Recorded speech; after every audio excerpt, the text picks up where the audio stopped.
कैसा लगा आज का आपको सेशन? कुछ इत्मीनान सुकून मिला? कोई डर खौफ नहीं अंदर है भी, पाला हुआ भी हमने। डाइवर्ट और डिफ्लेक्ट करना है, निकलना है।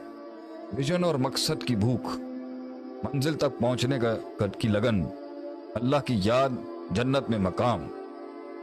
दुश्मनों के साथ वो सनसनियत, पॉलिटिक्स और वो सियासत के साथ जुड़ा हुआ वो विजन की ग्रैंडियोसिटी नफ्स से बड़ी। जब जात मकसद से बड़ी होगी तो जात डूब जाएगी अपने अंदर। जब मकसद जात से बड़ा होगा, लड़ जाएगा आदमी अपने आप से, भुला देगा वो मकसद की क्यूरियोसिटी उसको आगे लेके चलेगी कि नहीं, यहाँ नहीं रुकना, अभी नहीं बनता, भुला देगा वो उसको, वो चलता रहेगा। लेकिन आगे भी एक डिप्रेशन खड़ा हो सकता है जब वो रिटायर हो रहा होगा।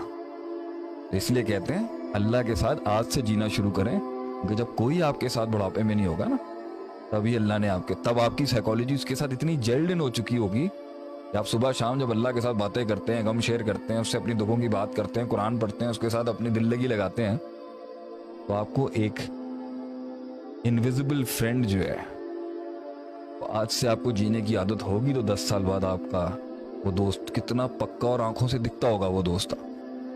जब 50 की उम्र में जाके उसको देखना शुरू करना है तो नफ्सियात इतनी ब्लर हो चुकी हुई है दुनिया को देख देख के, अल्लाह दिखना मुश्किल हो जाता है। आज से देखना शुरू करेंगे तो एक दिन दिख जाएगा आपको। Somebody is saying मेरे 7 साल का मसला आज हल है।